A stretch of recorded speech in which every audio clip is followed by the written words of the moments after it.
Here's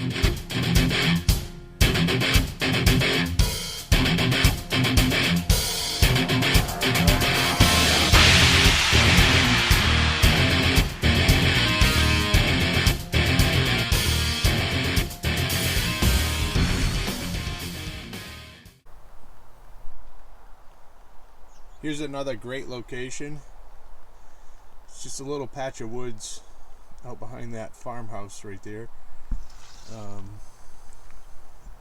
But over the years, this has been a really hot spot. It has a lot of places for fox, coyote. This is going to be the second set of the year for me putting in. I put one in just a few minutes ago over there where that opening where those round bales are. I got one set there. You can see a log pile, stump piles, all great locations for foxes, coyotes, and bobcats as well to come in here and hunt and look for food. This is you can see this woods road goes down in and it goes into a big chunk of woods. So I'm going to put my second set right along this road, and I'm going to put it right here with the backing of that tuft of grass right there. Okay, I want to talk a little bit about the trap I use here in the state of Maine. We have to have 5 swivel points. I use a Duke 550 here. It's a great trap. I've used their traps for years, going from the Duke 1 3/4 all the way up to the Duke number 2s, the number 3s, and now these Pro Series. They're a great trap. So I'm going to put a set in here. Like I said, I got this backing here. I don't want the coyote or the fox to work it from this end, so I pick it, and it's on a little slope. So what I like to do first, and I use this auger, and I'll punch in a dirt hole here real quick.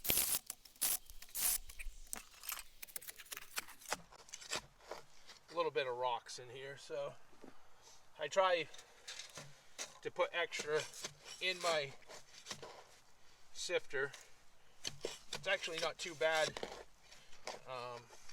The ground's not too bad for getting 2 to 3 inches of rain just the other day. Okay, so once I got my dirt hole dug, I come straight back and I take and I make myself a trap bed. I put it on this side, and I put it on the other side. And what I'm doing is and I loosen it up in the bottom. I'm just creating 2 mounds with like a valley in the middle of it. So, all right, now I got the trap bed dug. I use these cables. I have a friend here in Maine that makes these. It's about 8 inches of cable, 10 inches of chain. And what I like about this is I can drive this into the ground, and as you can see, it was a little rocky and rough to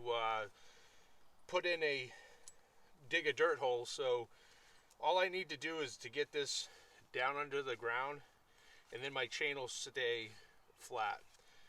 The other ones with the full length cable, sometimes it sticks out, and it's harder to bed the trap, and I don't like that sticking up, because if it sticks up, sometimes I think if they brush it, that they play with it, then they get digging, and that's where you get dig ups. So that's the staking system that I use.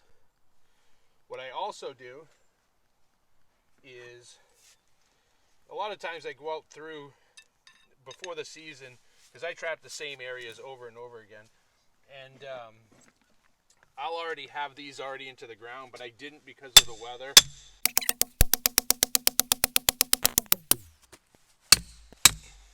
That should be down enough.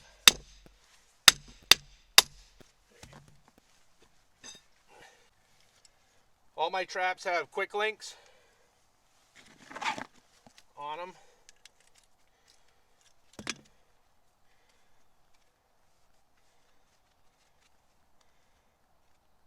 I dye and wax everything, so it takes a little bit for these to back out, which is a good thing, because I've had where they've loosened them up. Sometimes you're wondering how they're still there when you get there, because all they had to have done is move just right and it would have popped it off. As you can see, I stake outside the bed, and I'll show you the reasoning for that. So, give it a yank. The reason why I stake outside the bed is because when this animal's caught, he's going around, he's just shoving all this back into the ground. He's going around it. Whereas if I had it staked in the base, in the bottom of my trap bed, he's going around, he's going to cone out the sides. And what I like about it is, after the catch, when I go to remake, a lot of times all I have to do is just pull it back, and I got my trap bed back. So that's something that I've used over the last few years. These traps, they're pretty, you don't have to do much to them just out of the box. They got a quick link, and I leave my chain over here, and I'll show you. You'll bury it and you'll never see it. But that's all to it. That trap is bedded rock solid. Another thing you'll see is I don't use a trap pan cover. Just over the years, I take and adjust my trap. I file my dog a little bit more, take about half of it off, because I want that trap to fire with the least amount of resistance. I don't do too much packing. Like I said, that trap's bedded pretty solid. What I also do is I pre-sift dirt, so that when I get to the trap site, all I have to do is do that, create a low spot where my trap pan is. I don't worry about the dirt being a different color. I don't think that bothers the foxes, or the coyotes for that matter. I try to keep it all snug in. I want to give that fox or coyote one spot to step.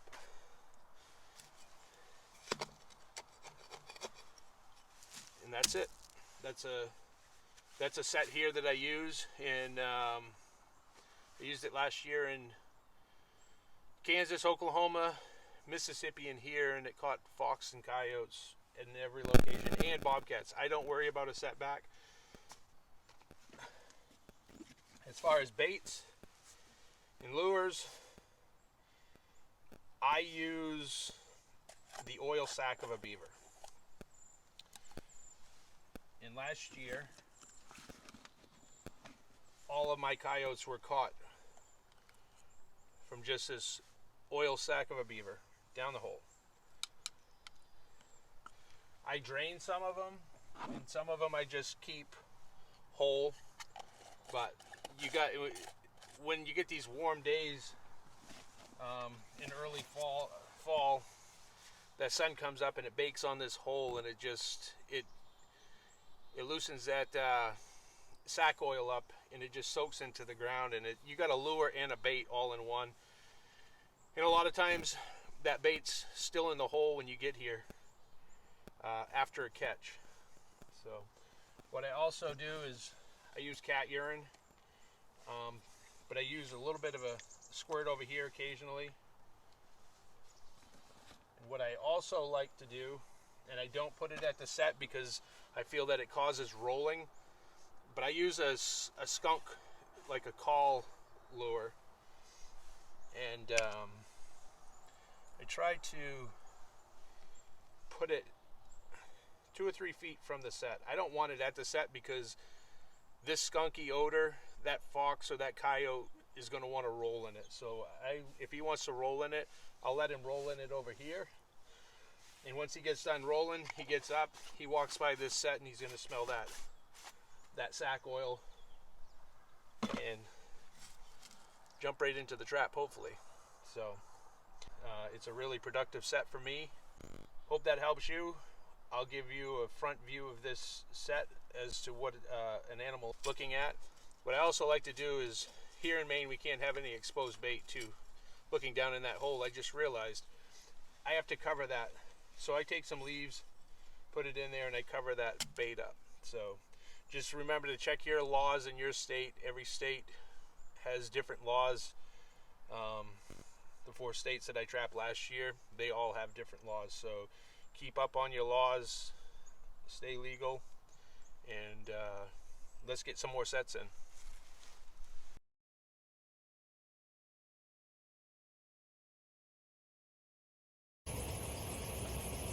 So here's that set from yesterday.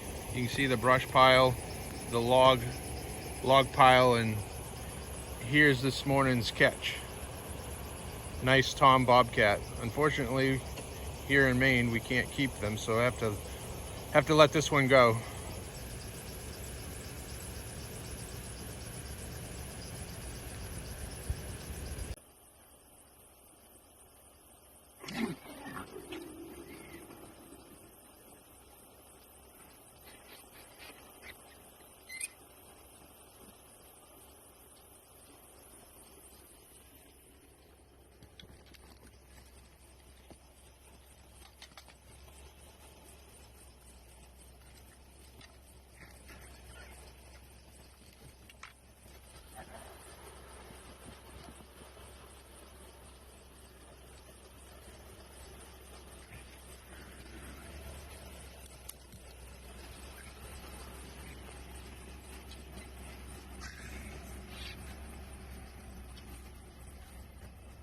So here's its remake from where I caught that cat, and I'll show you today why I stake outside the trap bed. Because all I have to do is go here. Like I said yesterday, my dirt hole's still intact. They just fill it up. Move that out of there.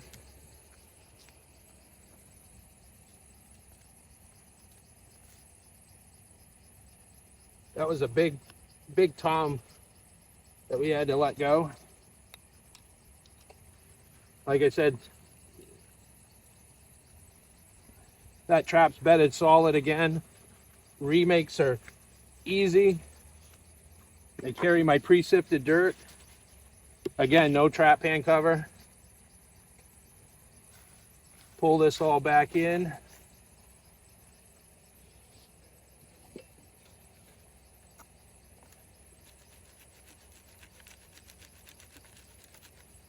we go. That's the remake.